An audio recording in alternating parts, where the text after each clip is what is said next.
एक केस की छानबीन ऊपर के लेवल से हो रही थी, लगभग 200 फीट ऊपर से।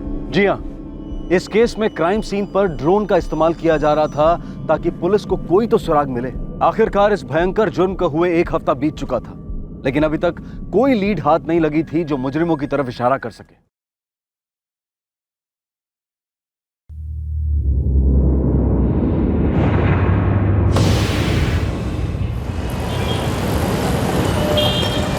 जिस जुर्म ने एक परिवार को जिंदगी भर का शोक दिया, उसी परिवार में कुछ महीने पहले जश्न मनाया जा रहा था।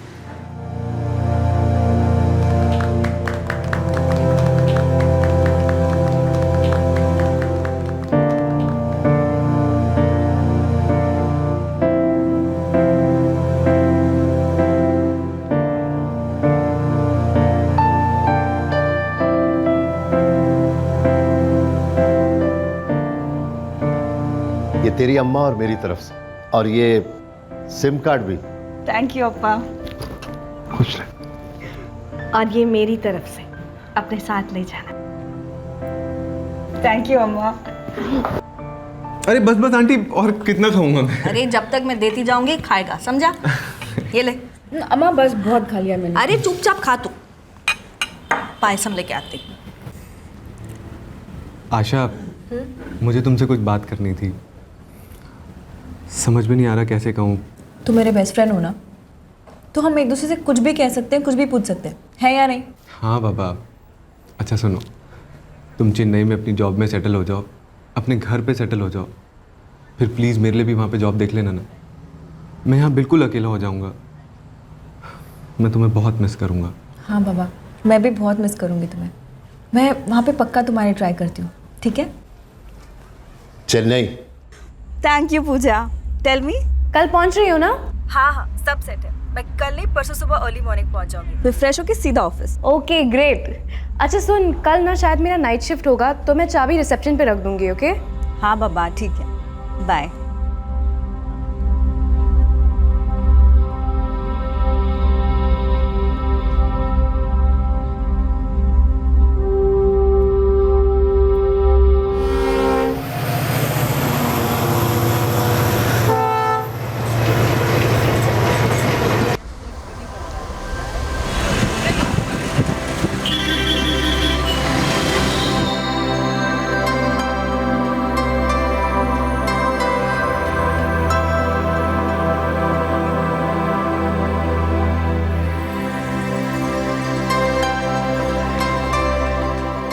पूजा, पूजा,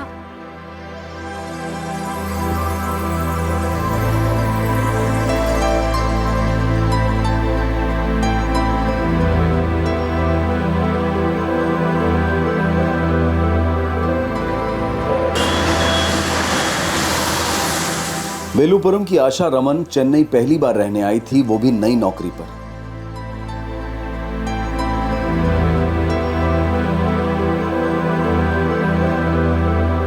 आशा को ये आजादी, ये तरक्की काफी रास आ रही थी और वो महानगर की रफ्तार से अपने कदम मिलाना सीख रही थी।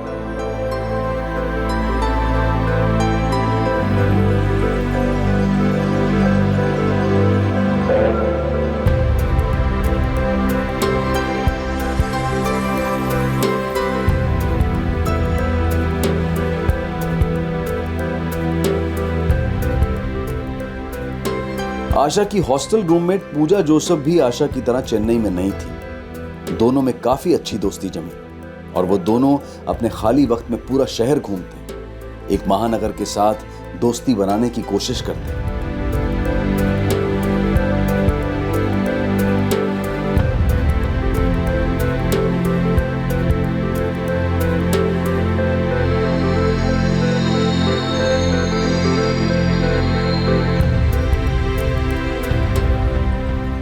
एक साल में आशा और शहर चेन्नई गहरे दोस्त बन गए। चेन्नई ने आशा को बहुत कुछ दिया, एक बेहतरीन उभरता करियर और सपने पूरे करने का कॉन्फिडेंस। आशा पूरी लगन के साथ अपने अरमानों की मंजिल को बढ़ाने की कोशिश में थी और फिर अचानक एक दिन सब कुछ खामोश हो गया, सुन पड़ गया। हाय आशा। हाय पूजा।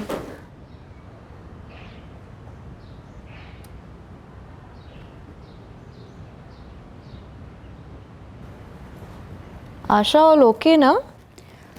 हाँ। क्यों? तुम टेंशन में लग रही हो। नहीं, ऐसी कोई बात नहीं है। ए ब्यूटी विद ब्रेन्स, तुम मुझसे झूठ नहीं बोल सकती, ओके? Tell me. यार पूजा, ऑफिस में ना टीम लीडर ने मुझे एक प्रोजेक्ट दिया था जिसकी डेडलाइन परसों की है। वो प्रोजेक्ट 90% तो कंप्लीट है, पर जितना बचा है ना उसके लिए बहुत ज़्यादा टेंशन हो रही है और मैं बहुत ज़्यादा गिल्टी भी फील करने लग गई हूँ। इसमें गिल्टी फील करने की क्या बात है? Come on Asha, you are a rock star. ऐसी छोटी छोटी बातों को लेके ना टेंशन नहीं लेते। आशा स्माइल, कम ऑन पगली। आशा यू आर लुकिंग ब्यूटिफुल, किसी की नज़र ना लगे। बाय। वो दिन मुझे आज भी याद है जब आशा मुस्कुराते हुए उस दरवाजे से बाहर गई थी। कितनी खूबसूरत, कितनी होनहार, फुल ऑफ लाइफ। मैं नहीं मानती कि जो हुआ है वो हुआ है। मैं ये मानना चाहूँगी कि वो नहीं हुआ है। मैं ये मानना चाहूँगी कि मेरे रूम की बेल बजे, आशा अंदर आए, हम खूब खिलखिला के हंसे, दुनिया भर की बातें करें और मस्ती करने के लिए निकल पड़े।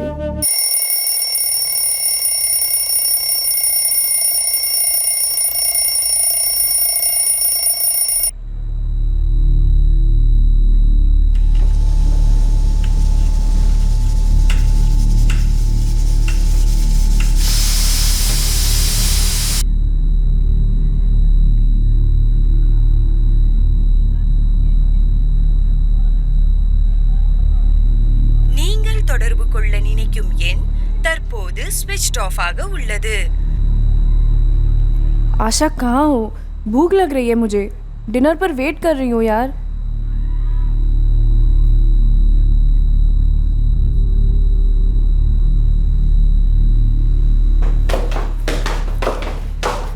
दीदी आज फिर से मेरा नाइट शिफ्ट है। मेरी रूममेट आशा अभी तक नहीं पहुंची, तो ये चाबी मैं आपके पास रखती हूँ। जैसे ही वो आ जाए आप उन्हें दे देंगी। अभी 11 बजा है, 11:30 बजे मैं घर जाऊंगी। तब तक आशा आ गई तो दे दूंगी, नहीं तो वॉचमैन दे देंगे। Thank you.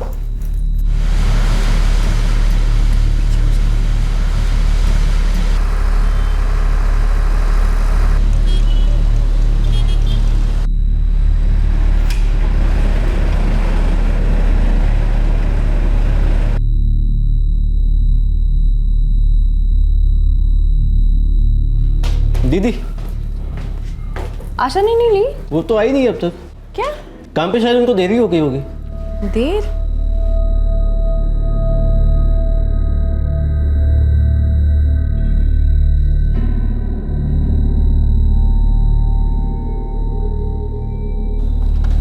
हेलो।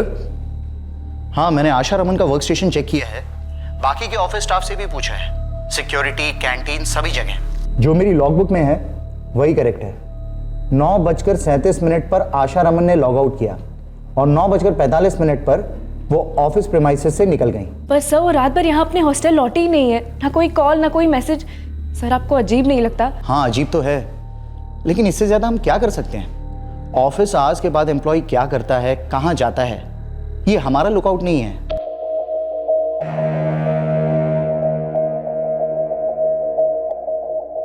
नहीं लौटी का क्या मतलब?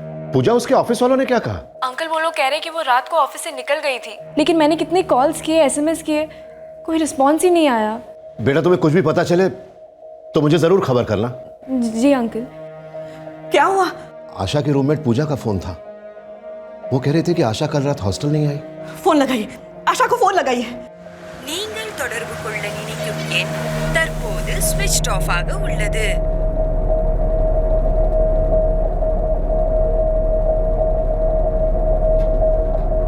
நீங்கள் தொடர்பு கொள்ள நினைக்கும் எண்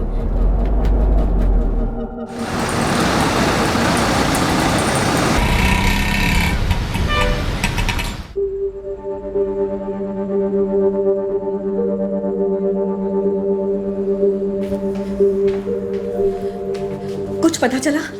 नहीं आंटी, मैंने आशा के शिफ्ट के हर कॉलीग को कांटेक्ट किया, लेकिन सब एक ही बात कह रहे हैं कि आशा 9:45 को ऑफिस से निकल गई थी। उसके बाद किसी को नहीं पता कि वो कहाँ है। ये उसका ऑफिस कहाँ है? मैं चलती हूँ ना आपके साथ।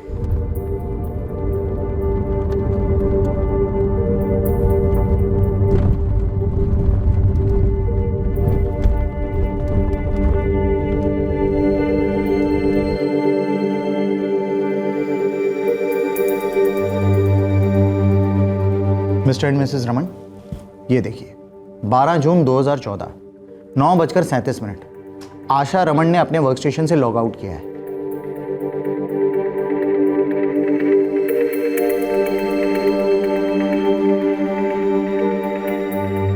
और यहां 9:45 आशा रमन ऑफिस गेट के बाहर निकल गई है।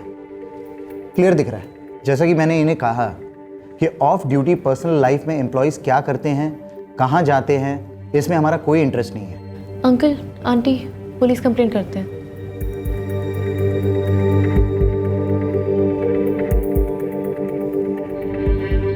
एक साल में पहले ऐसा कभी नहीं हुआ है सर। आशा अगर आधा घंटा भी लेट होती तो वो मुझे इन्फॉर्म कर देती थी। ज़रूरी तो नहीं कि आशा आपको हर चीज़ के बारे में इन्फॉर्म करती। क्या मतलब सर? मतलब ये कि उसकी personal life, boyfriend, good friend. नहीं सर, आशा का कोई बॉयफ्रेंड नहीं है, मैं गारंटी दे सकती हूँ। वेल्लूपुरम में कोई प्यार मोहब्बत की स्टोरी, कोई नाराज प्रेमी? तो ठीक है, जैसे ही कुछ पता चलता है हम आपको इन्फॉर्म कर देंगे। वैसे भी इतने बड़े शहर में एक लड़की को ढूंढ पाना थोड़ा टाइम तो लगेगा ही। होटल का नाम मराठिया है, हमारे हॉस्टल से बस 5 मिनट की दूरी पे है। अंकल आंटी हिम्मत रखिए, आशा ज़रूर मिल जाएगी। நீங்கள் தொடர்பு கொள்ள நினைக்கும் எண் தற்போது ஸ்விட்ச் ஆஃப் ஆக உள்ளது.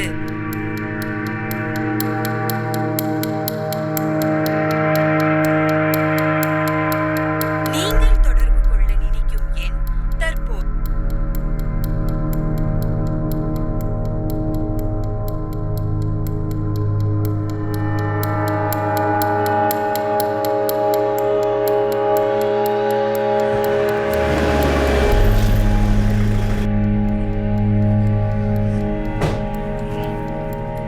सर, सर कुछ पता चला? कल भी आया था ना? क्या कंप्लेंट थी? सर मेरी बेटी आशा रमन गायब है। हाँ, वो बीपीओ वाली वर्कर। Correct correct. नहीं, अभी तो इन्वेस्टिगेशन शुरू हुई है। जैसे ही पता चलता है तो बताता हूँ, ठीक है? सर, सर आप कैसे ढूंढेंगे उसे?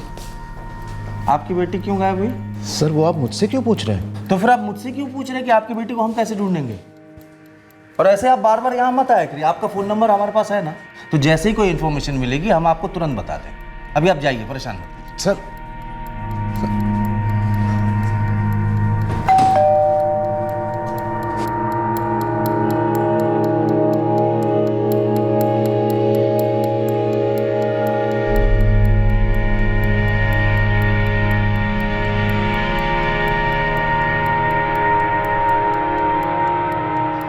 आशा की अम्मा के सामने मैं रो नहीं सकता। मुझे मजबूत बने रहना होगा। लेकिन कब तक और कैसे होगा? अगर किसी का बच्चा खो जाए तो इंसान रोजमर्रा की चीजें कैसे कर सकता है? खाना, पीना, सोना, सोचना कैसे? हर सेकंड गला घुटता है, हर सेकंड छुरे चलते हैं। कहां है मेरी बच्ची? किस हाल में है वो? क्या हुआ उसके साथ?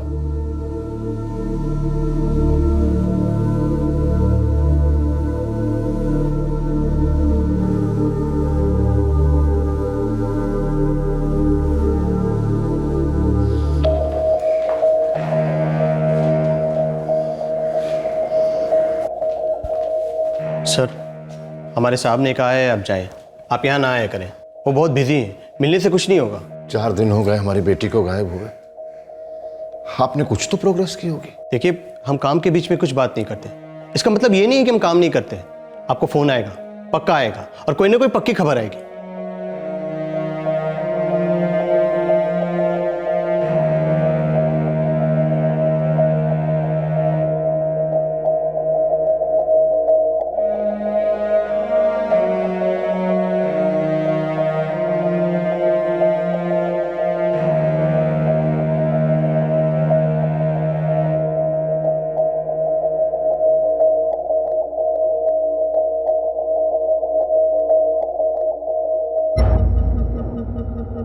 आशा की खबर के इंतजार में उसके माँ बाप का एक एक क्षण तिल तिल कर गुजर रहा था।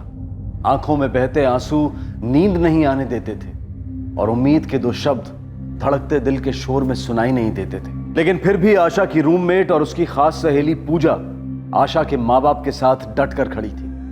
पूजा ने उनका वो साथ दिया था जो अक्सर खून के रिश्ते भी नहीं दे पाते। इंतजार के साथ दर्दनाक दिन बीत गए और फिर आया 19 जून का दिन। सर बहुत जबरदस्त बू आ रही है, लेकिन कहां से वो पता नहीं। तुम लोग वहीं रहो, हम पहुंच रहे हैं।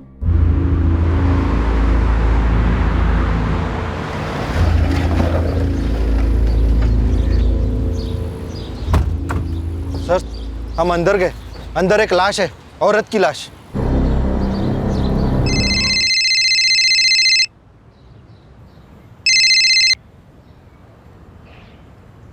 जी सर।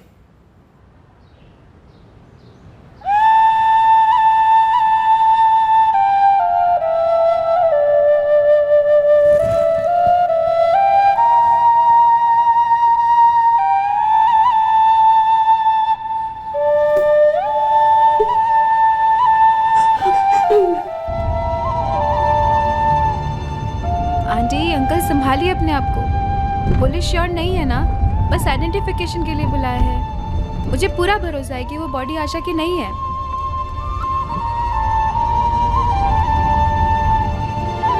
सर धीरन, दरवाजा नॉक करने का कस्टम भूल गए हो? सर सारा स्टाफ मेरे दरवाजे पर नॉक कर रहा है।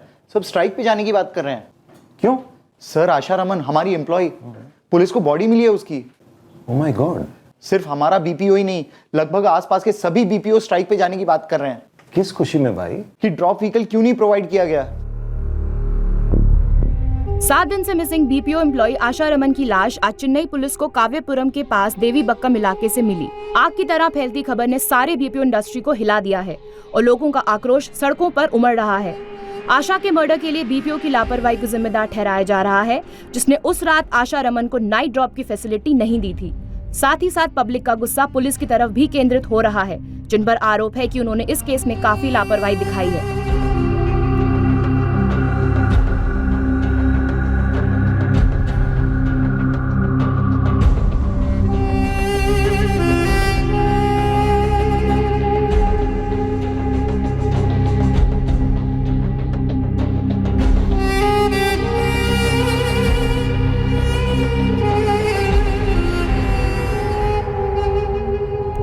और लड़की के फोटोग्राफ सारे स्टेशन में भेजने के अलावा खबरियों को भी एक्टिवेट करने वाले थे। कितने लोगों के साथ बात की, कहां कहां ढूंढा, बीपीओ में क्वेश्चनिंग की, उसके हॉस्टल में, आसपास के इलाके में कुछ किया? सर किसी लीड का इंतजार कर रहे थे। कहां से मिलती है लीड? लाश तो मिली गई है, कातिल को भी ढूंढ ही लेंगे। मेहरबानी करोगे पब्लिक पर उसे ढूंढकर? तुम्हारे इस थर्ड रेट परफॉर्मेंस के कारण पुलिस डिपार्टमेंट का मुंह काला हो गया है। सफाई की तो तुमसे शुरू होगी और बहुत सख्त सफाई होगी। सख्त कार्रवाई हुई। इस केस को दरअसल मिस हैंडल करने वाली पूरी टीम को सस्पेंड कर दिया गया। अब आशा रमन मर्डर केस को तमिलनाडु राज्य की क्राइम ब्रांच सीआईडी को सौंप दिया गया।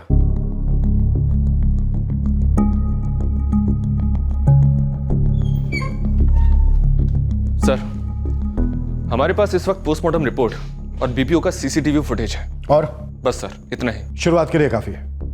ऑफिसर्स, हाई प्रेशर केस है, हमें आधे टाइम में डबल मेहनत करनी है। Sir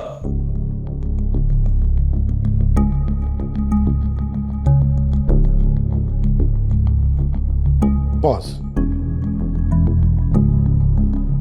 9:45 left office. इसके बाद से आशा को किसी ने नहीं देखा और वो हॉस्टल भी नहीं पहुंची। 12 जून की शाम से मोबाइल भी ऑफ है।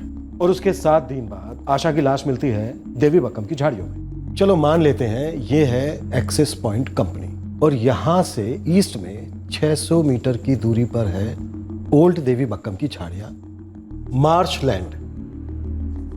शायद आशा चलकर गई होगी। सर उस एरिया में रात के 9 बजे के बाद पब्लिक ट्रांसपोर्ट नहीं मिलता। वो इलाका काफी सुनसान है। सर एक्चुअली सब एम्प्लॉयज ग्रुप में ही जाते हैं, हम सब चलकर ही जाते हैं। ऑफिस मेन रोड से थोड़ा दूर है ना। टाइम कितना लगता है? यही कोई 10 मिनट। रात को वहाँ ज़्यादा सवारियाँ नहीं मिलती, इसलिए हम अंदर नहीं जाते, ज़्यादा यहीं पे खड़े रखते हैं। मतलब अगर उस ऑफिस में से किसी को रिक्शा चाहिए तो उसे यहाँ तक पैदल ही चलकर आना पड़ेगा? हाँ सर, लेकिन अक्सर ऐसा कम होता है, बहुत कम लोग चल कर आते हैं क्योंकि ऑफिस का कोई कार या टेम्पो उन्हें यहाँ ड्रॉप कर देता है। हम भी ट्रांसपोर्ट प्रोवाइड करते हैं, कम से कम मेन रोड तक। उसका फिक्स टाइमिंग होता है। काम का भी फिक्स टाइमिंग होता है जो ट्रांसपोर्ट के टाइम से मैच होता है। वो कैसे हो सकता है ऑफिसर? काम तो आगे पीछे होते रहता है, लेकिन ट्रांसपोर्ट आगे पीछे नहीं होता। देखिए, सभी लोग मेन रोड तक चलकर जाते हैं, कभी ना कभी। मैं खुद गया हूँ, जब कार खराब हो या जो भी, हम ग्रुप्स में जाते हैं। और ट्रस्ट मी, आज तक ऐसा कभी कुछ नहीं हुआ है। लेकिन अब हो गया, वो भी मर्डर। आपकी एक 24 साल की एम्प्लॉय का, जो ग्रुप में नहीं, अकेले पैदल चलकर जा रही थी। गेट से लेकर मेन रोड तक कितना सुनसान रास्ता है, लेकिन यह पता होने के बावजूद आप अपनी फीमेल एम्प्लॉयज के लिए ट्रांसपोर्टेशन प्रोवाइड नहीं करते। बेसिक कॉमन सेंस कहता है वाइस प्रेसिडेंट साहब कि अगर आपकी कोई फीमेल एम्प्लॉय रात को 9:45 पर यहां से मेन रोड के लिए जा रही है और आपके फिक्स ट्रांसपोर्ट का टाइम निकल चुका है, तो आपको, शाप को या फिर आपके किसी भी पाप को उस एम्प्लॉय को वहां तक पहुंचाना चाहिए। मुझे पता होता तो मैं श्योरली ये सर, आशा ने मुझसे कुछ कहा ही नहीं। अगर बोला होता तो हम टैक्सी मंगवा देते। कितनी आसानी से पल्ला झाड़ दिया ना आप लोगों ने, लेकिन हम ऐसे नहीं, बल्कि इसके एकदम उल्टे। अब आप जिसे चाहे, जहां चाहे अपने आका को फोन लगा लो, हम आपकी हालत पतली करके रहेंगे। लड़की पर अटैक इसी रोड पर हुआ है और वो जो कोई भी था या थे, वो लड़की को यहीं कहीं से घसीटते हुए झाड़ियों तक ले गए। आशा के फोन रिकॉर्ड्स मंगवाएं सर, थोड़ी देर में आ जाएंगे। पहली इन्वेस्टिगेशन टीम ने नहीं निकलवाए थे क्या? No sir. एक और बात सर, मेरी आशा के फादर से बात हुई, कह रहे थे कि आशा के बदन से कुछ कीमती चीजें मिसिंग हैं। आशा हमेशा अपने कानों में गोल्ड की बालियां पहनती थी, डेड बॉडी पर वो नहीं थी। और ना तो उसका आईडी कार्ड मिला, ना ही bag.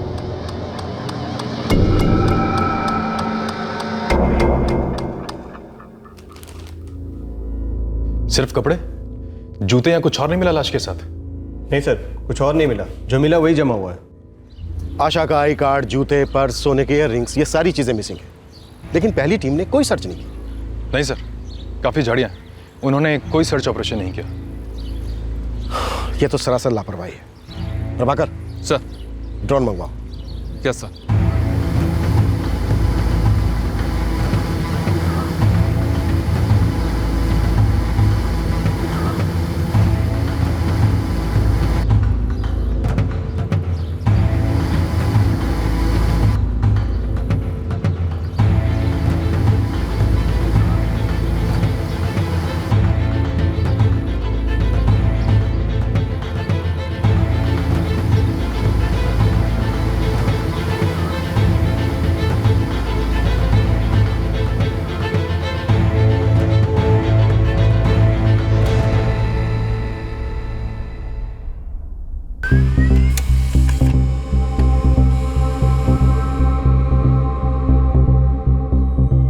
Sir, Asha Raman dual sim वाला इंस्ट्रूमेंट यूज करी थी, लेकिन एक भी कार्ड उसके नाम पर नहीं था। अजीब बात है। किसके नाम पर है ये सिम कार्ड्स? सर, एक गजानन कुरुसर है और दूसरा है किसी हरीश अय्यर के नाम। आशा के फादर को फोन लगाओ। वो गजानन कुरसर मेरे भतीजे का नाम। आपकी बेटी आशा आपके भतीजे का सिम कार्ड क्यों यूज कर रही थी? 1 साल पहले मैंने गजानन को बोला था कि एक नया मोबाइल और सिम कार्ड खरीद ले। मैं आशा को उसके जन्मदिन पर एक सरप्राइज गिफ्ट देना चाहता था, तो वो खरीद के ले आया, मोबाइल और सिम कार्ड दोनों। और ये सिम कार्ड भी।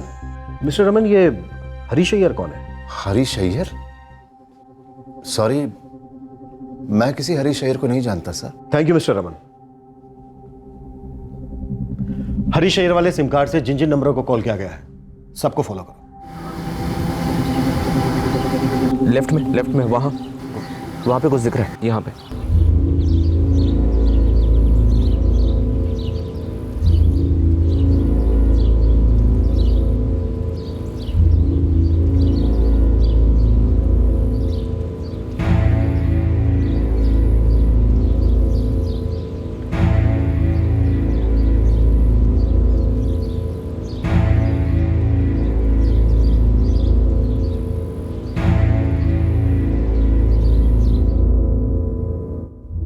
आशा के बैग से हमें कोई मनी पर्स नहीं मिला और ना ही एक भी पैसा।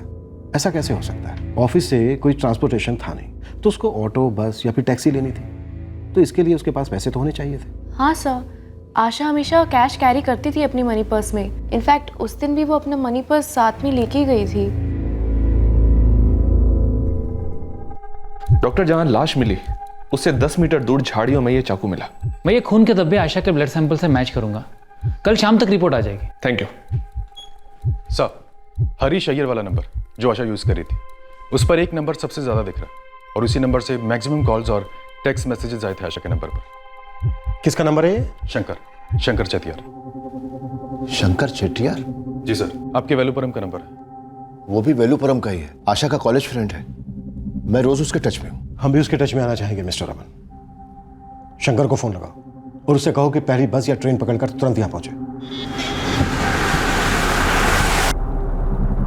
हाँ इंस्पेक्टर, मैं बस में ही हूँ। दोपहर तक पहुंच जाऊंगा। सीधा आप ही के पास आ रहा हूँ।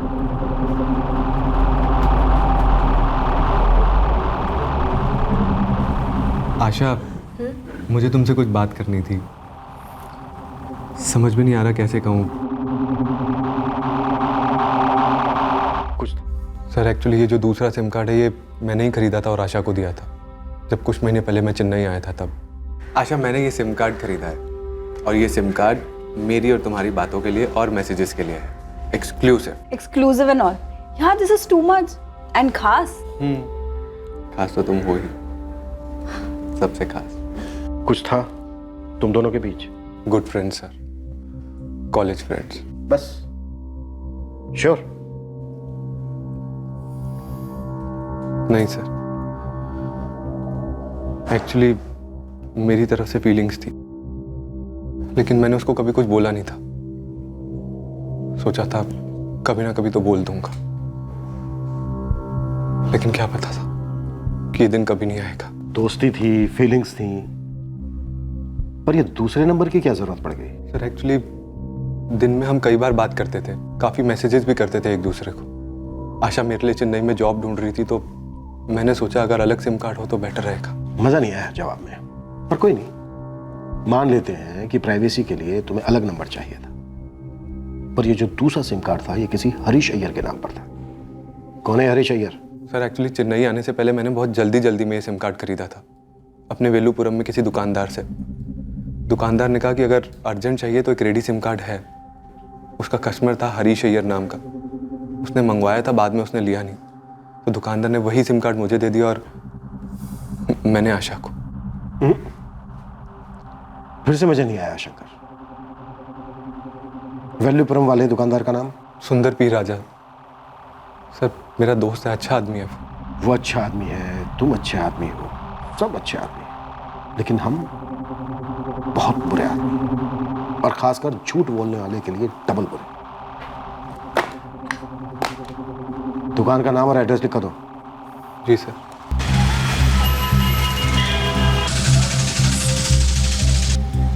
सर ऐसे तो होता ही रहता है, लोग आते हैं एक सिम कार्ड के ऑर्डर देते हैं, कभी मूड चेंज हो जाता है, कभी प्लान चेंज हो जाता है, जो भी होता है सर वो सिम कोई लेने आता ही नहीं, फिर वो सिम हम किसी और को दे देते हैं। इडली सांभर समझ के रखा है तूने सिम कार्ड को, किसका ऑर्डर उसको दे दिया। ऐसा करना कितना गैर कानूनी है पता है तुझे? हम हर दूसरे आदमी को सिम कार्ड नहीं देते सर। शंकर को मैं अच्छे से जानता हूँ, काफ़ी सालों से देखता आया हूँ, पढ़ा लिखा लड़का है वो क्या क्राइम करेगा सर? क्या लगता है तुझे पढ़े लिखे लोग क्राइम नहीं करते?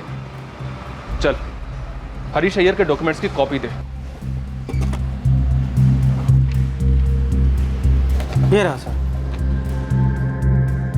शंकर चेटियार के फोन रिकॉर्ड्स निकलवाओ, स्कैन करो।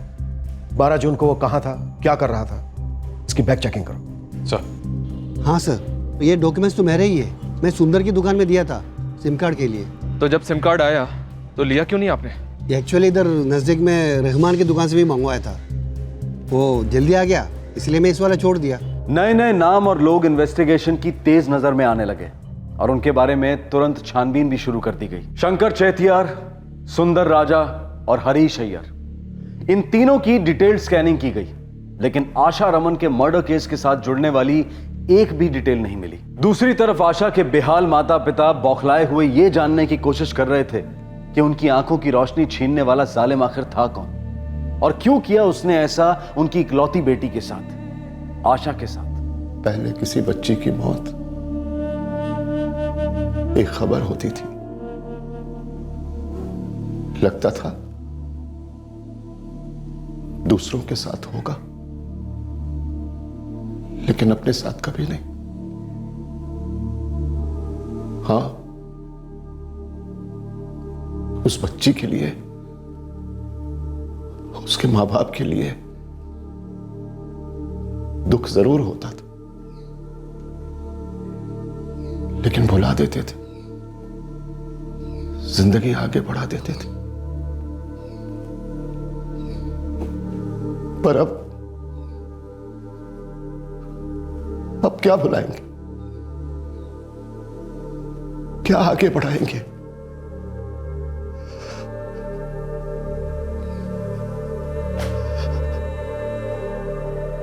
ऐसे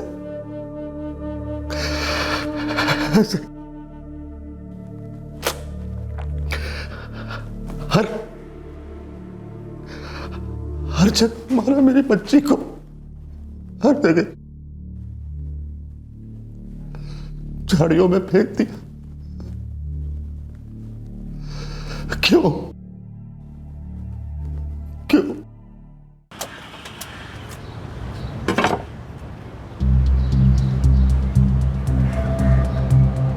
क्या जोसेफ, कुछ पता चला? कुछ नहीं मिला सर, पानी नहीं, मलाई नहीं, हर नारियल ज़ीरो निकला। कहाँ गया? कितने आदमी लगाए? सर मेरा 3 कास लड़का, 2 ऊपर से साथ में लिया, पूरा वेल्लुपुरम छाना मारा सर, कुछ नहीं मिला। फिर ये बीपीओ का बॉस लोग, हॉस्टल का वो वॉचमैन, डोबी, केबल वाला, बिग ज़ीरो सर, कुछ नहीं मिला। कोई बात नहीं, लगे रहना।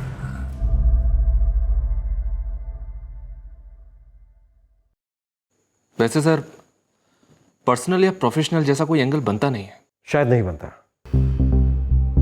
लेकिन ऑफिसर्स ये भी तो हो सकता है कि आशा ऑफिस से रिक्शा स्टैंड तक अकेली पैदल जा रही हो और किसी अज्ञात आदमी ने अकेली लड़की समझकर उस पर अटैक कर दिया। मनी, पर्स और सोने के इयरिंग्स गायब है सर, चोरी का मोटिव होगा। रास्ता बहुत सुनसान है सर, अगर आशा चिल्लाई भी होगी तब भी किसने सुना होगा उसे?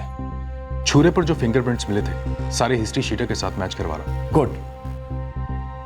अगर ये अज्ञात लोग हैं जिन्होंने सिर्फ चोरी के मकसद से ये मर्डर किया है, तो हमें जल्द से जल्द इन तक पहुंचना होगा, क्योंकि पॉइंट ए, ये शहर छोड़कर भाग सकते हैं या ऑलरेडी भाग गए होंगे। पॉइंट बी, ये आदमी या गिरोह जो भी है दोबारा स्ट्राइक कर सकता है।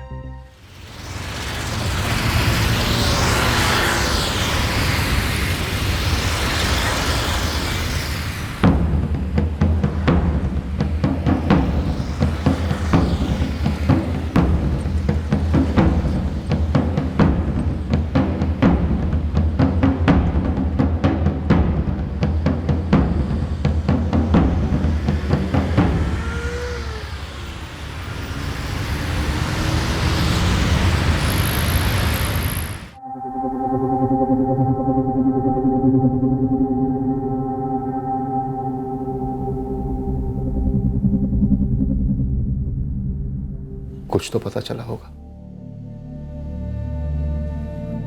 किसने किया? हमें कुछ सुराग मिले हैं सर, लेकिन मुजरिम तक पहुंचने में अभी देर है। आप लोग और कब तक आशा को अपने पास रखेंगे? देखिए सर, एक डिटेल पोस्टमार्टम होना भी बाकी है। जैसे वो हो जाता है हम बॉडी आपके हवाले कर देंगे। वो कह रहे हैं कि कोई जान पहचान का नहीं था, कोई दुश्मनी नहीं थी। उन्हें तो यह भी नहीं मालूम कि किया किसने, हमें भी नहीं मालूम। बस दिल में एक ही सवाल आता जाता है, क्यों?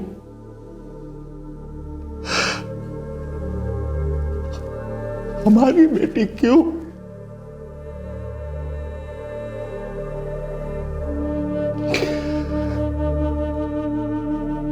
और हर बार जब सवाल आता है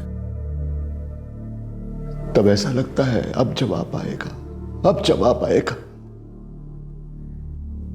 लेकिन जवाब नहीं आता। शायद कोई जवाब है ही नहीं। इस मर्डर केस की पहली इन्वेस्टिगेटिंग टीम ने कोई मेहनत नहीं की थी और जाहिर है कि उनके हाथ कुछ नहीं लगा था। दूसरी investigative team crime branch CID की थी। उन्होंने हर मुमकिन तरीका, हर मुमकिन एंगल और हर खबरी नेटवर्क को टटोला, लेकिन इस सब के बावजूद भी उनके हाथ कुछ नहीं लगा। पुलिस के पास अगर कोई क्लू था तो बस वो सीसीटीवी फुटेज जिसमें आशा ऑफिस कंपाउंड से बाहर जाते हुए नजर आ रही थी। वहां से अकेले चलकर मेन रोड पर जाते वक्त उसके साथ क्या हुआ था, कौन घात लगाए बैठा था उसके लिए, ये सारे सवाल इन्वेस्टिगेटिव टीम को हर पल कुरेद रहे थे।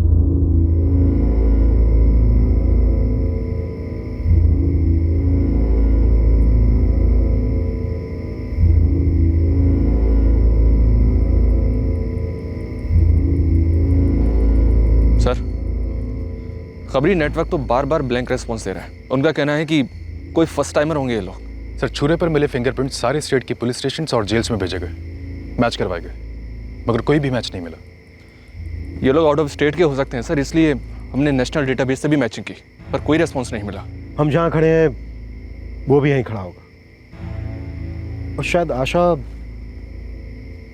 वहां कहीं से आ रही होगी। और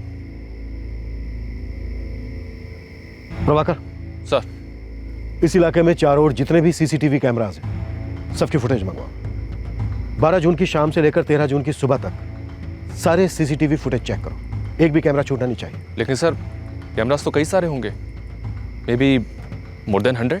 जानता हूं, लेकिन यही एक हमारे पास रास्ता है और मंजिल भी। आई एम श्योर प्रभाकर, किसी ना किसी कैमरे ने उस कातिल को जरूर कैद किया हो। वो अज्ञात लोग हैं सर, हम पहचानेंगे कैसे? पहले फुटेज देखते हैं, क्या पता कातिल हमसे अपनी पहचान खुद ही करवा दे।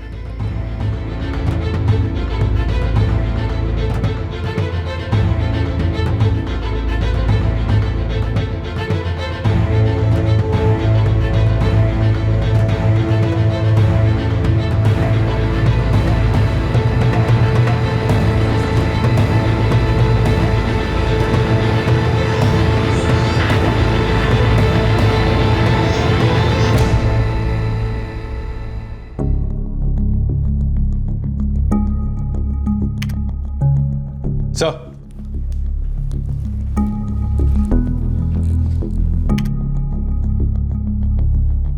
एटीएम के अंदर का भी फुटेज है? हाँ सर।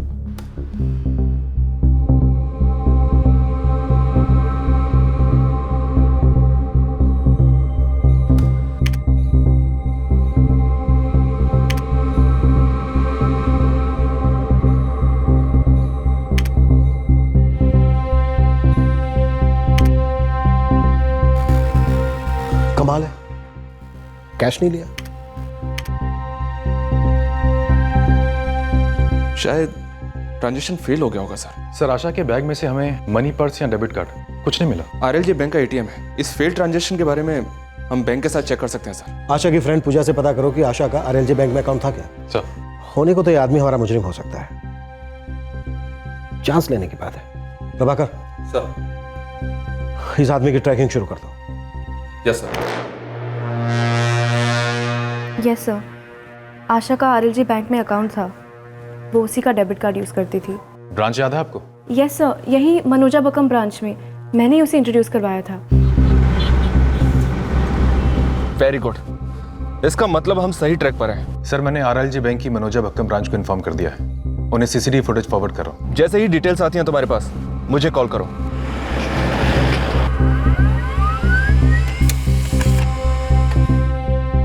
बारह जून रात 11:45 पर आशा रमन के डेबिट कार्ड से एक फेल ट्रांजैक्शन हुआ है।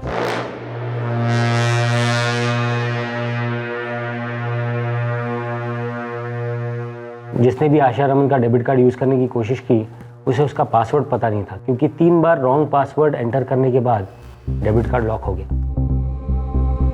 सर, एक बात तो क्लियर है, ये कातिल जितना हमारे लिए अनजान है उतना ही आशा के लिए भी अनजान था, क्योंकि उसे आशा का डेबिट कार्ड पासवर्ड मालूम नहीं था। उसने आशा को जान से मार डाला सर। क्लियरली मर्डर करने का मकसद चोरी था, और शायद उसने आशा को मारने से पहले उसके एटीएम का पासवर्ड भी जानने की कोशिश की होगी सर, जो आशा ने उसे दिया नहीं, और गुस्से में आकर उसने आशा को मार डाला। शायद या शायद नहीं। अभी इस वक्त हमें सिर्फ इतना मालूम है कि यह नकाबपोश आशा का कातिल हो सकता है, लेकिन यह कत्ल क्यों हुआ, कैसे हुआ, ये हमें तभी पता चलेगा जब हम इस नकाबपोश को बेनकाब कर देंगे। हर इन्वेस्टिगेशन में पहला सुराग, पहली लीड एक चिंगारी की तरह होती है, जिससे तहकीकात में वो आग सुलगती है जिसकी रोशनी में केस अपने अंजाम तक पहुंचता है। पर इस केस में चिंगारी हल्की थी। एक नकाबपोश आदमी जिसके बारे में किसी को कुछ मालूम नहीं था, और इस कत्ल का मकसद भी किसी भी एंगल से दिखाई नहीं दे रहा था। सवाल पर सवाल उठते जा रहे थे, पुलिस पर दबाव बढ़ता जा रहा था और पुलिस के हाथों में वक्त घटता जा रहा था। इस चिंगारी के बुझने से पहले इन्वेस्टिगेशन का आग पकड़ना बेहद जरूरी था।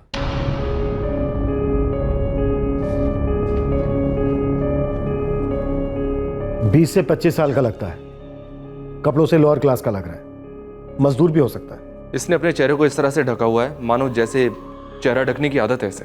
यहाँ के लोकल मजदूर कामगार इस तरह से अपना चेहरा नहीं ढकते। इसके गमछे के पैटर्न को गौर से देखो, यहाँ का नहीं लगता है। दूसरे राज्यों से हजारों, शायद लाखों मजदूर चेन्नई में अलग अलग जगहों पर काम करते हैं। उन सभी जगह पर फैल जाए, जो कुछ तुम लोगों को लगेगा मिलेगा, लेकिन ये आदमी मिलना चाहिए। सर सबसे ज़्यादा मजदूर कंस्ट्रक्शन लाइन में है। सर वो मच्छी मार्केट और सब्जी मंडी में भी बहुत सारा मजदूर काम करता है सर। सर ये मर्डर देवी बक्कम में हुआ ना? हाँ, झाड़ियों में, लड़की के ऑफिस से 600 मीटर दूर। सर उस इलाके में 2-4 जगह ऐसा है जहाँ पे बहुत सारा बाहर का मजदूर काम करता है सर। ठीक है, वहीं से शुरुआत करो, लेकिन जल्दी।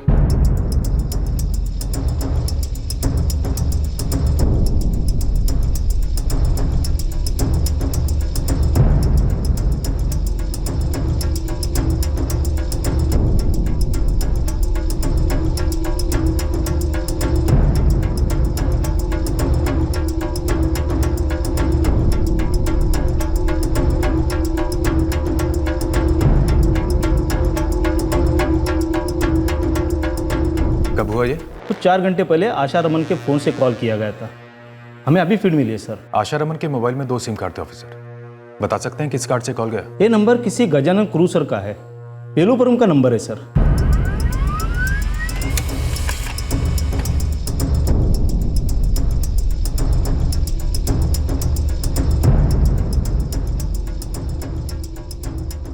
सर गजानन कुरुसुर आशा रमन के अप्पा का भतीजा है, जिसने उसके लिए मोबाइल फोन और सिम कार्ड खरीदा था, जो शिवरमन ने 1 साल पहले अपनी बेटी आशा को गिफ्ट दिया था। सर कॉल यहाँ चेन्नई से 12/7 पश्चिम बंगाल को किया गया।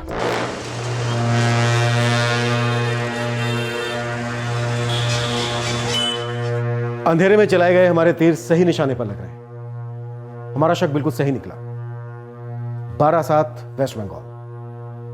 अब इसमें कोई डाउट नहीं है कि आशा रमन का हत्यारा या फिर हत्यारी आउट ऑफ स्टेट से। प्रभाकर सर पता करो, आशा रमन या उसकी फैमिली का 12/7 वेस्ट बंगाल से कोई कनेक्शन है क्या?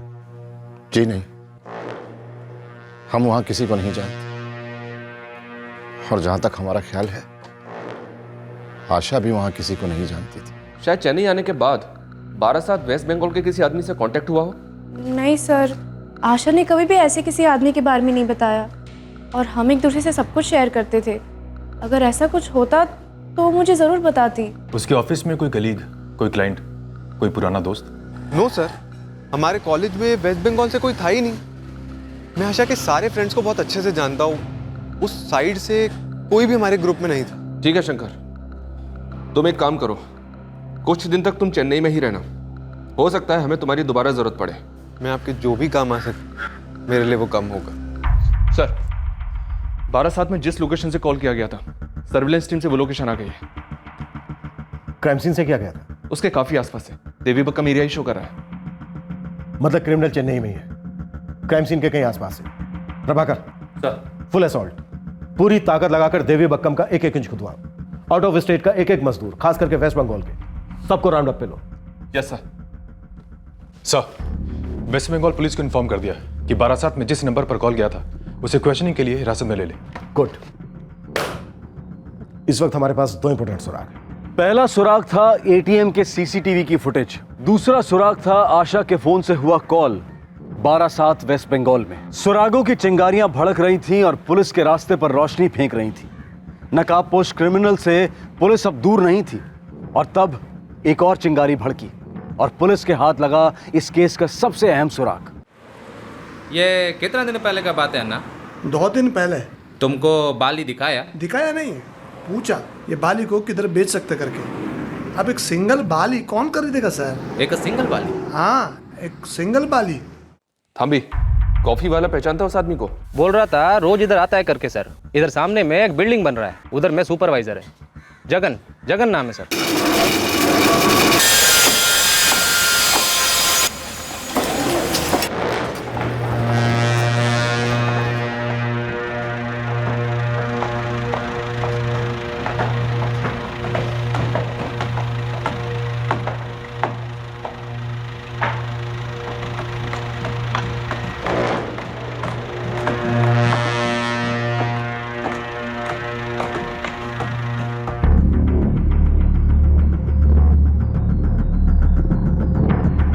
साहब, मैंने बाली के बारे में इंक्वायरी की थी, लेकिन उसका किसी मर्डर से क्या लेना देना?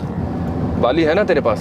है, लेकिन बताइए तो हुआ क्या है, मैंने किया क्या है? ये तो बाली ही बताएगी। साहब ये मेरा नहीं है साहब। फिर? मेरा एक मजदूर है साहब, मनोज। उसकी माँ का है साहब, वो इसको बेचना चाहता था। सिर्फ एक कोई बेचना चाहता था? हाँ साहब, पता नहीं क्यों एक को ही बेचना चाहता था। प्रभाकर, बुलवा लिया उनको?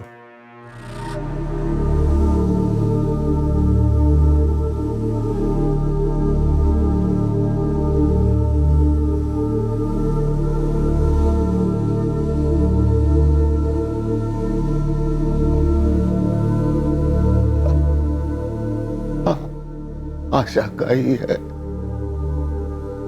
आपको कहां से मिला?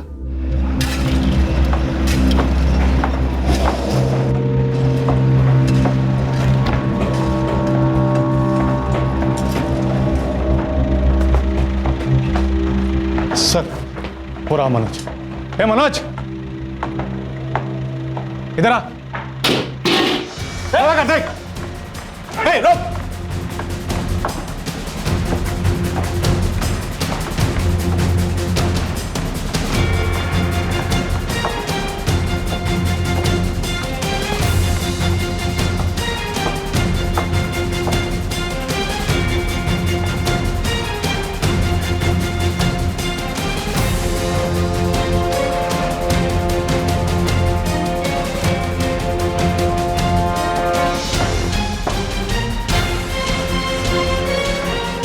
या बाकी है?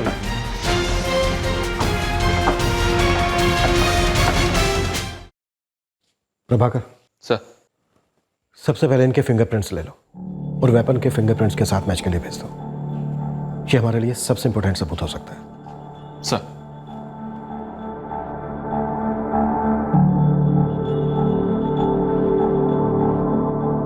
साहब, ये मनोज यही आया था मेरे पास बाली लेकर। कब? 3 दिन पहले। इसको बेचना है, आप अच्छा दाम दिला दो साहब। ये तो सोने का लगता है। हाँ, मेरा माँ का है, बोला बेच दो। तेरी माँ यहाँ कब आई थी? वो नहीं आया, पिछले महीने मैं गांव गया था ना, तभी बोला बेच दो। एक ही कान का बाली दिया बेचने को? दूसरा मेरे भाई को दिया। आप भी साहब जल्दी आप बोलो ना कितना दाम मिलेगा साहब। साहब, ये मनोज का गांव बंगाल में कहीं है। अब 12/7 ऐसी कोई जगह है साहब। 12/7 वेस्ट बंगाल। हाँ। आशा रमन के फोन से कल 12/7 फोन भी किया गया। आशा रमन? वो बीपी वाली लड़की जिसका मर्डर हुआ?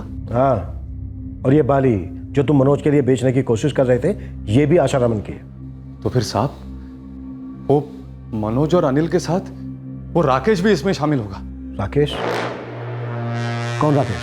राकेश दास साहब, वो भी इन्हीं के गांव का है, मेरे यहाँ ही काम करता है। और वो फोन तो मेरे पास है साहब। क्या?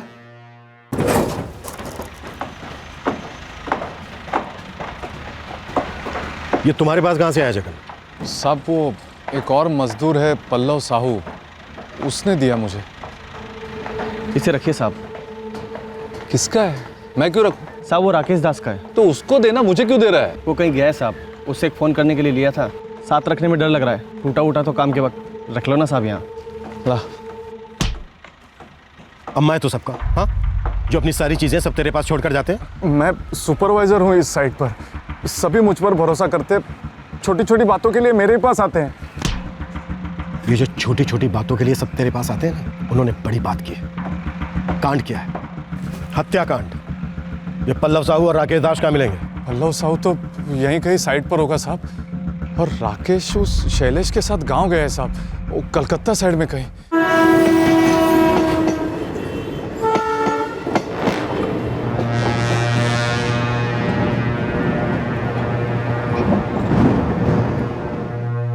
ये पल्लव साहू जिसने तुझे मोबाइल दिया, जहां पर भी है तुरंत हमारे सामने हाजिर कर, और अब कोई छुट्टी उट्टी पर नहीं जाएगा। अगर जरूरत पड़ी तो पूरी साइट को थाने में आना होगा। मर्डर का केस है। जी साहब।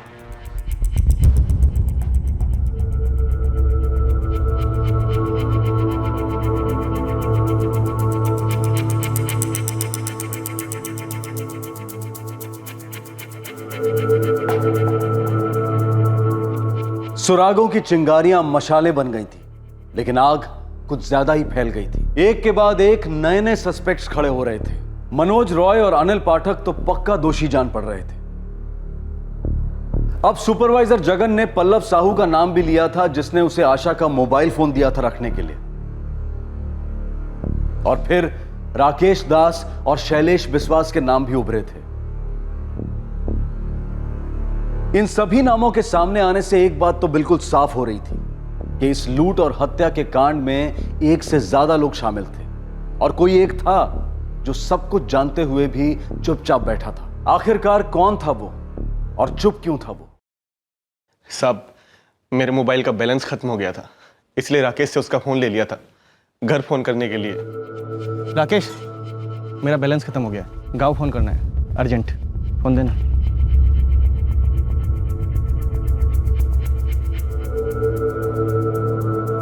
साहब, फोन खत्म करके जब मैं मुड़ा, राकेश वहां से जा चुका था। मुझे समझ नहीं आया क्या करूं, काम पर लौटना था, इसलिए मैंने फोन जगन साहब को दे दिया और बोला राकेश आएगा तो उसको दे देना, है ना जगन साहब? मैं सच बोल रहा हूँ ना? हाँ इंस्पेक्टर साहब, ये सच बोल रहे हैं। तुम बोलते रहो, क्या सच है क्या झूठ है ये हम छांट लेंगे। राकेश छुट्टी पर कब गया था? कल रात की ट्रेन से। वो शैलेश भी साथ में गया है 10 दिन के लिए। ट्रेन का नाम बताया था? नहीं साहब, ट्रेन का नाम तो नहीं बताया, लेकिन मेरे यहाँ के ज़्यादातर मजदूर बारासात वेस्ट बंगाल से हैं। वो चेन्नई हावड़ा मेल लेते हैं, वहाँ से पैसेंजर ट्रेन लेकर फिर बारासात पहुँचते हैं।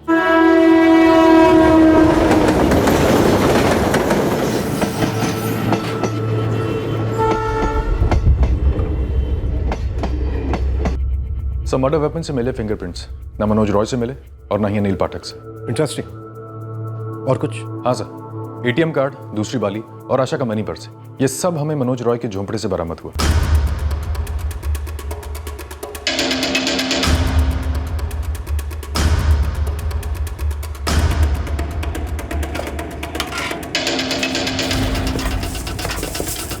सर,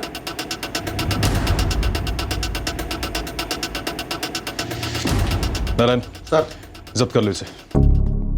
पूजा थॉमस ने पहचान लिया कि ये मनी पर्स आशा रमन का ही है। अब इसमें जरा भी डाउट नहीं है कि मनोज राय और अनिल पाठक इस लूट और मर्डर में शामिल है। और जो मोबाइल छोड़कर गया था राकेश दास, वो इनका तीसरा साथी है। सर, मैंने चेन्नई हावड़ा मेल की टाइमिंग चेक की है। ये ट्रेन कल सुबह हावड़ा स्टेशन पहुंच जाएगी। प्रभाकर, एक काम करो, तुरंत कोलकाता की पहली फ्लाइट पकड़ो और इस राकेश दास को हावड़ा स्टेशन पर ही धर लो। सुपरवाइजर जगन को भी साथ में ले लेना। और याद रहे, किसी भी सूरत में यह तीसरा सस्पेक्ट हमारे हाथों से निकलना नहीं चाहिए। Yes sir. पता है हमने तुम्हारी उंगलियों के निशान पहले ही क्यों लिए? क्योंकि बाद में शायद हमें तुम्हारी उंगलियों की जरूरत पड़ेगी नहीं। तुम्हारी उंगलियों के निशान आशा के एटीएम से, उसके पर्स से, उसकी हर चीज से बरामद हुए, इसलिए अब हमें तुम्हारी उंगलियों की कोई खास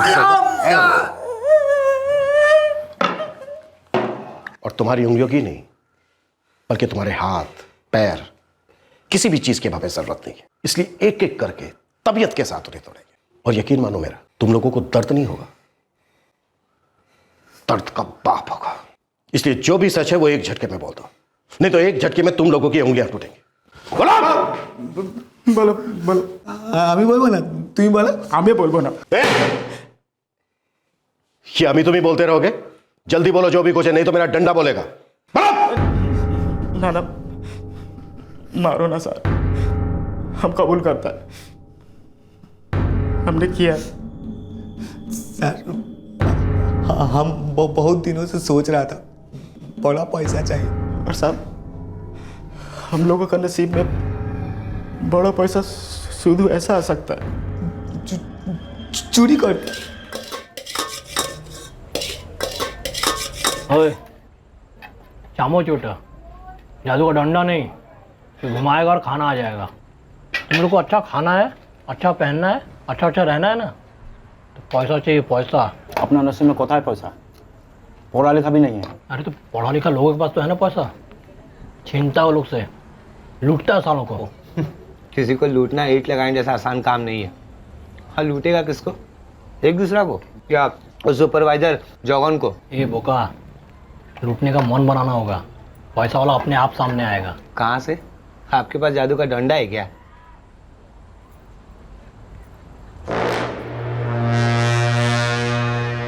वो अपना साइड का पीछे का रास्ता है ना, ऑफिस वाला बिल्डिंग से आता है, वहाँ रात में काम करने वाला लोग टैक्सी ऑटो पकड़ने के लिए बड़ा रास्ता तक पैदल जाता है, एकदम सुनसान रास्ता है। वहाँ सिर्फ एक बात का कमी है, हमारा कमी है। वहाँ जाता है और ये जादू का डंडा घुमाता है, बहुत माल मिलेगा। राकेश जितना आसान बोला था सर, उतना आसान नहीं था। अनेक दिन इंतजार किया।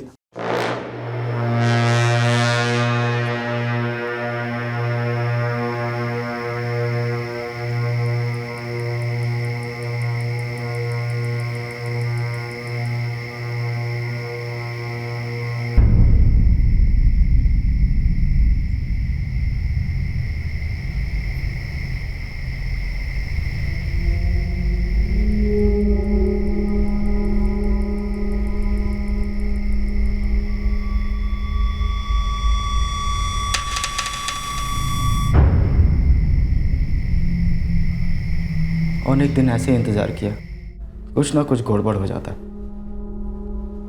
हम दोनों उम्मीद छोड़ चुका था। राकेश बोला एक रात कोशिश और करता है, और उसी रात को वो लड़की आया सामने से।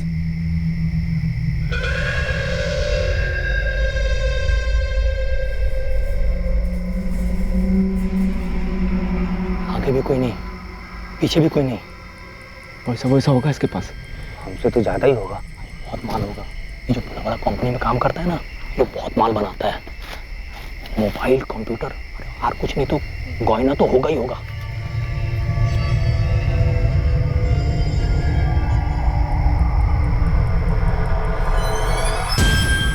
सर राकेश के पास छुरा था। कहाँ से आया छुरा?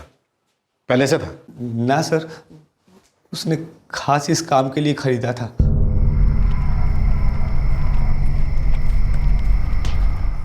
एटीएम कौन गया था? मैं गया था साहब।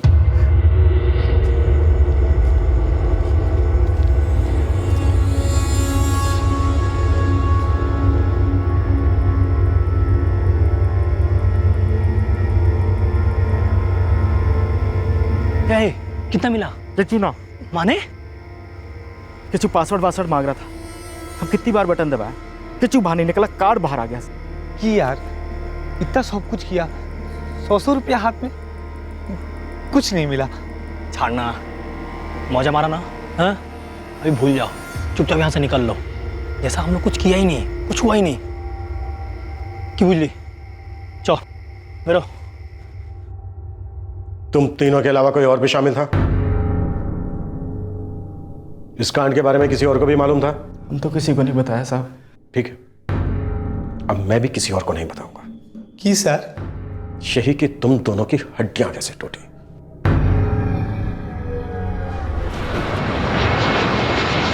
चेन्नई क्राइम ब्रांच सीआईडी की टीम को किसी भी तरीके से मुख्य आरोपी राकेश दास को पकड़ना था, इससे पहले कि वो भाग खड़ा होता।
बीपीओ एम्प्लॉय आशा रमन के शॉकिंग मर्डर केस का तीसरा और मुख्य आरोपी राकेश दास आखिरकार पुलिस की हिरासत में आ गया था। ट्रेन में राकेश के साथ पत्ते खेलते उसके दोस्त शैलेश बिस्वास ने इस केस के कुछ और पत्ते खोले।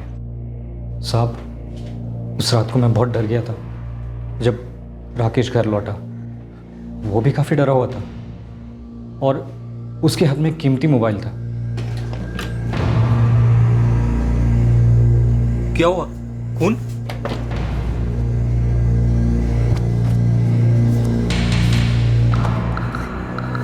और ये मोबाइल कहाँ से है? इतना पसीना क्यों आ रहा है दादा? कुछ लफड़ा हुआ क्या? क्या?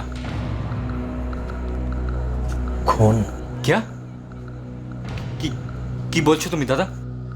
तो तुम्हें उस रात से ही मालूम था कि राकेश ने मनोज और अनिल के साथ मिलकर यह मर्डर और रेप किया है? रेप वेप का हमको नहीं मालूम साहब। कत्ल किया है बस इतना जानता था, लेकिन किसी को कुछ बता नहीं पाया क्योंकि राकेश ने मुझे धमकी दी थी साहब। माथा भूकिए ने यदि किसी के सामने मुंह खोला काट के गाड़ देगा। और समझ, भागने का कोशिश मत करना, तो पहले ढूंढेगा फिर काटेगा, समझा? साहब, मुझे सिर्फ इतना पता था कि राकेश, अनिल और मनोज ने मिलकर किसी का कत्ल किया है। किसका कत्ल किया है, कौन था, क्या था, ये सब कुछ भी नहीं पता था और मैंने पता लगाने की कोशिश भी नहीं की साहब। फिर कुछ नहीं हुआ साहब। हम लोग जैसे पहले बात करते, पत्ते खेलते, खाना खाते, जैसे कि कुछ हुआ ही ना हो। जिंदगी पहले जैसी हो गई। ऐसा हुआ है आज तक? जुर्म सबकी जिंदगी बदल देता है, बुरे के लिए बदल देता है। जुर्म का शिकार, जुर्म करने वाला और जुर्म के बारे में जानने के बावजूद चुप रहने वाला, सबकी जिंदगी खराब हो जाती है।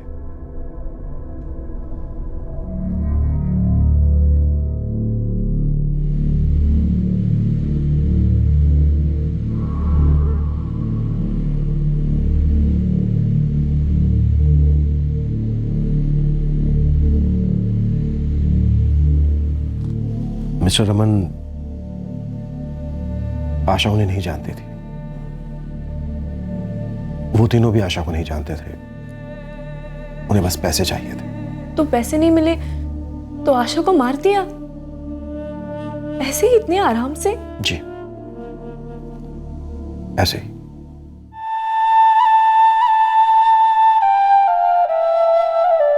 मेरी बेटी की तरह वो तीनों भी इस शहर में रोजी रोटी कमाने आए थे। मेरी बेटी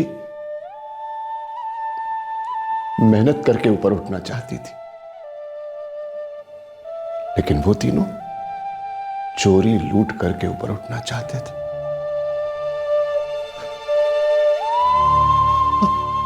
आशा ने उनका कभी कुछ नहीं बिगाड़ा था, लेकिन उन्होंने आशा को ही अपना निशाना बनाया, चोरी का रास्ता अपनाया, लेकिन पैसे नहीं,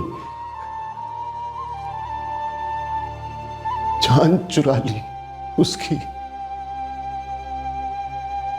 और साथ ही हमारी भी बेजान छोड़ दिया हमें।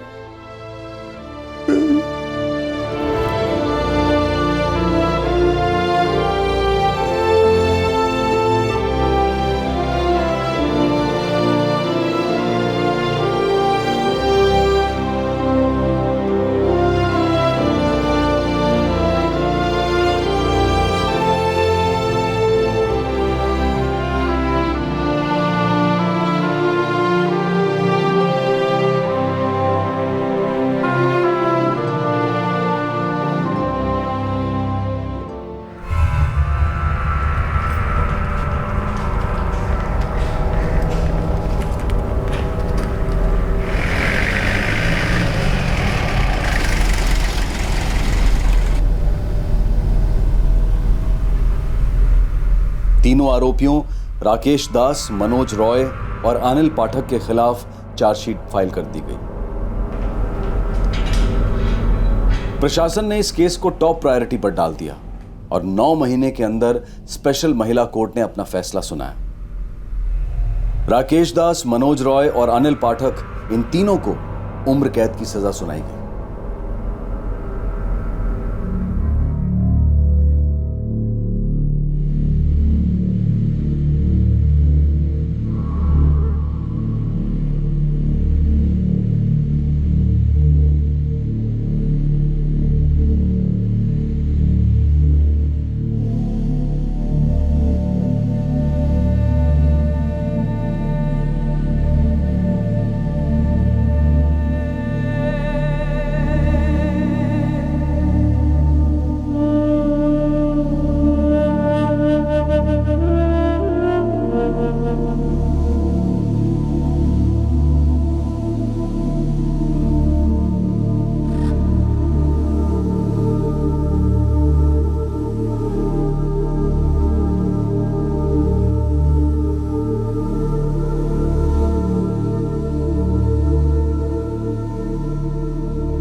बलात्कार के चार्जेस कभी साबित ही नहीं हो पाए क्योंकि लाश इतनी गल चुकी थी कि पोस्टमार्टम में सेक्सुअल असॉल्ट का पता ही नहीं चल पाया और सिर्फ आरोपियों के कबूलनामे को सबूत नहीं माना जाता। तीनों आरोपियों पर आईपीसी की धारा 302 के तहत हत्या के लिए और धारा 120 बी के तहत क्रिमिनल कॉन्स्पिरेसी के चार्जेस लगाए गए। ये केस फिर एक बार एक गंभीर समस्या पर रोशनी डालता है और वो है बड़ी बड़ी कंपनियों द्वारा नाइट शिफ्ट में काम करने वाली महिला कर्मचारियों को ट्रांसपोर्ट उपलब्ध ना करवाना। दूसरी तरफ औरतों की जान, मान, गरिमा की सुरक्षा को लेकर हर किस्म का शोर मचाया जाता है, लेकिन कटु सत्य ये है कि हर रात की शिफ्ट के बाद देश के बड़े बड़े महानगरों में हजारों, शायद लाखों महिला कर्मचारी अपने घर लौटने का प्रबंध खुद करती और हर रात एक और आशा के बलि चढ़ने का डर लगा रहता है।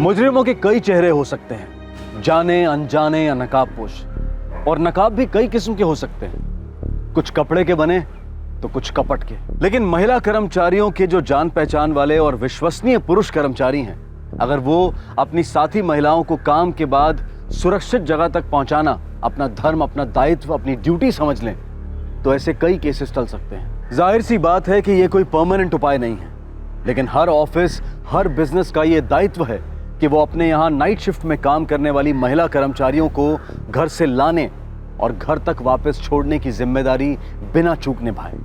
और ये हर महिला का हक है, किसी ऑफिस की या किसी बिजनेस की मेहरबानी बिल्कुल नहीं। सूनी गलियां, सुनसान रास्ते, ये हर शहर की सच्चाई है, और इन गलियों में लालच और विकृति का पनपना, ये उससे भी बड़ी सच्चाई है। इस कड़वी सच्चाई से मुंह फेरने से जुर्म नहीं घटेगा, जुर्म से भिड़ना होगा, लड़ना होगा हम सबको मिलकर। आपसे फिर मुलाकात होगी क्राइम पेट्रोल सतर्क में एक और नए केस के साथ। तब तक सतर्क रहें, सुरक्षित रहें और देखते रहें क्राइम पेट्रोल सतर्क। सबक एक को सीख हम सबको।